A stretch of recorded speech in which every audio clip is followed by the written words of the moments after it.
প্রিয় শিক্ষার্থী, সমাধান এডুকেশন কেয়ারের আরও একটি নতুন ক্লাসে তোমাদেরকে স্বাগত। আজকের ক্লাসটিতে আমরা নবম শ্রেণীর গণিত অনুশীলনী 4.1-এর 12 নম্বর প্রশ্নের সমাধান দেখব। তাহলে চলো শুরু করা যাক।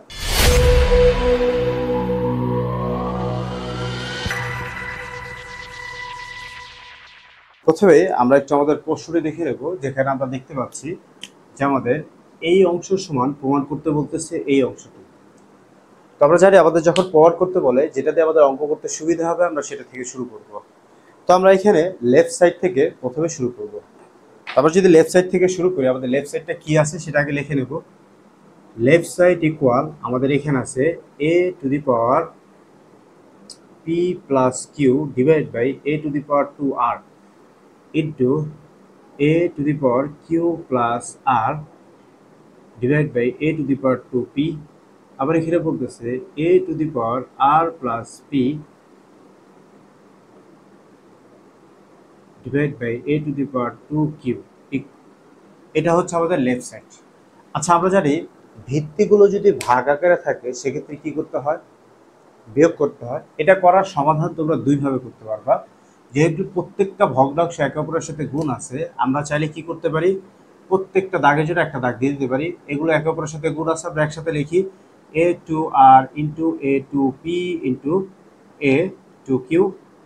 এবং এখানে যেগুলো আছে এগুলো আমরা পাশাপাশি লিখি a p plus q into a কিউ plus r into a r plus p।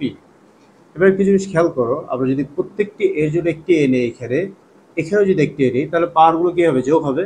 তাহলে 2r plus 2p plus 2q হবে। আর এইখানে কি হবে? p plus q plus q plus r plus r plus p। উপরেরটা যদি আমরা ক্যালকুলেট করি তাহলে এখানে দেখো কয়টা পি আছে। আমরা যদি খেয়াল করি, এখানে একটি পি আছে, আবার এখানেও একটি পি আছে, এখানে একটি আর আছে, এখানে একটি আর আছে, এখানে একটি কিউ আছে, এখানে একটা কিউ আছে। তাহলে আমরা বলতে পারি যেখানে দুইটা পি, দুইটা কিউ, দুইটা আর আছে, তাহলে এখানে আমরা লিখবো এ টুয়াইস পি টুয়াইস আর প্লাস টুয়াইস কিউ। এখানে থাকে এ টু আর প্লাস 2p প্লাস 2q। দেখো এখানে দুইটা জিনিস করা যেতে পারে। আমরা যদি সূচকের নিয়ম অনুযায়ী করি তাহলে এই পাওয়ারের সাথে পাওয়ার বিয়োগ হবে, বিয়োগ হয়ে গেলে শূন্য হবে, কারণ দুইটা পি, দুইটা কিউ, দুইটা আর দুইটা। আবার আমরা এইটার এটা ভাগ করে দিতে পারি। দেখো আমাদের এই অংশে এই অংশে কিন্তু ভাগ হয়। আমরা যদি এই অংশে একশো ভাগ করে দিই, এটা আর এটা সিমিলার, ভাগ করে দিলে আমাদের থাকে কি? 1 থাকে না? সেইভাবেও করলে হবে। তাহলে আমরা এখানে বলতে পারি 1। এটা হচ্ছে আমাদের কি? রাইট সাইড, যেটা আমাদের প্রমাণ করতে বলছে। একদম ইজি অঙ্ক, জাস্ট তোমাদের নিয়মগুলো মাথায় রাখতে হবে। এই অঙ্কের নিয়মগুলো তোমরা যত বেশি মনে রাখতে পারবা তোমাদের জন্য অঙ্ক অত বেশি সহজ হয়ে যাবে। তো আশা করি তোমরা ক্লাসটি বুঝতে পেরেছো। যারা বুঝেছো তারা লাইক করো, বন্ধুদের সাথে শেয়ার করো, আর পরবর্তী ভিডিওর জন্য সাবস্ক্রাইব করে আমাদের সাথেই থাকো। দেখা হচ্ছে পরবর্তী ক্লাসে। সে পর্যন্ত তোমরা ভালো থাকো।